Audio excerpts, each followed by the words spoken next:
and get as deep in the back as you can. But during this night,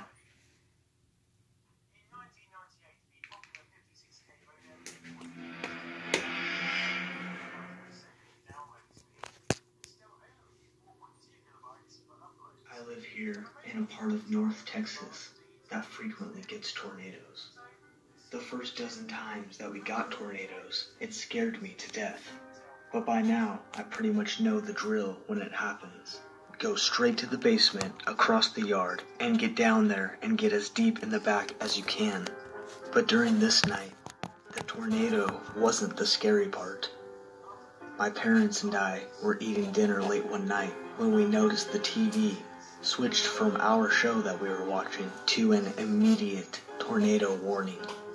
Mom and Dad threw down their forks and jumped up from the table and grabbed me by the shirt and said, "You know the drill." We ran out of the house and across the yard. On our way to the basement, we could see the tornado off in the distance. We climbed down the steps into the basement, and my dad shut the door and locked it. We started heading to the back when we all stopped dead in our tracks and silently stared at the back of the basement. In the shadows, standing there, was a man. He didn't say anything to us. He just stared back at us and giggled in the creepiest giggle I have ever heard. None of us could move because we were so scared of this stranger, and we couldn't leave because of the tornado.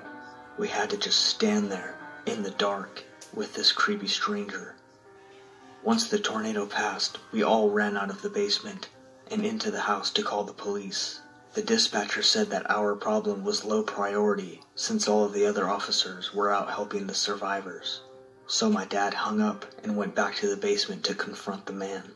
But when he went out there, the man was gone and never seen by us again. I like to call myself a storm chaser.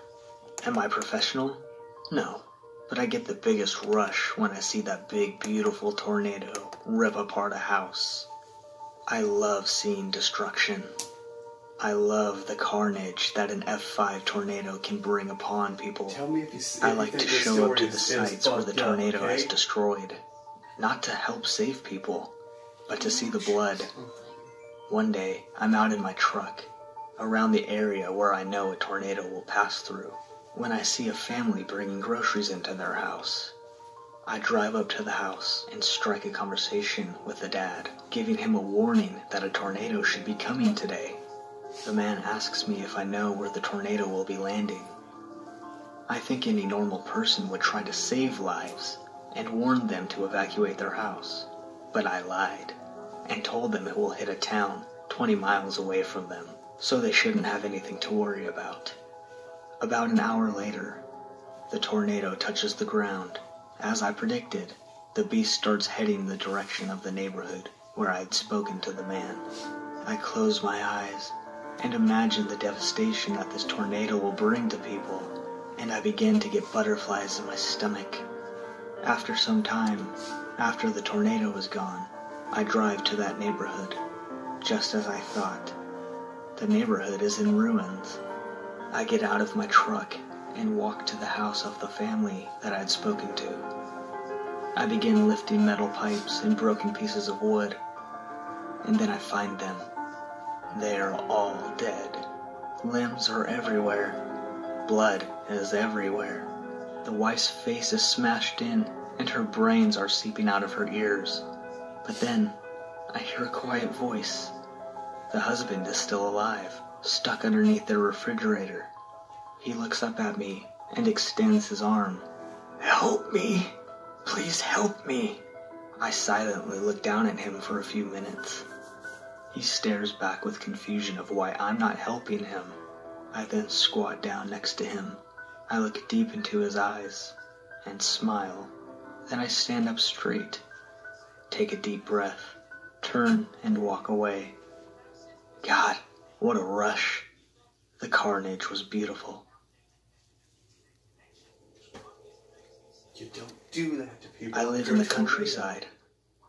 I'm a 42-year-old man, but at the time of this story, I was 39.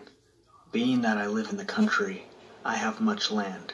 I used to ride horses all the time on my property until an accident left me paralyzed from the waist down. At the time, my younger sister was staying with me to help me as my caretaker. During a day in November, I remember watching TV on the couch. My sister had to run to the store to pick up groceries for dinner. She had been gone for roughly 20 minutes. When I noticed, the weather had changed drastically. Okay, fuck the rest of the story.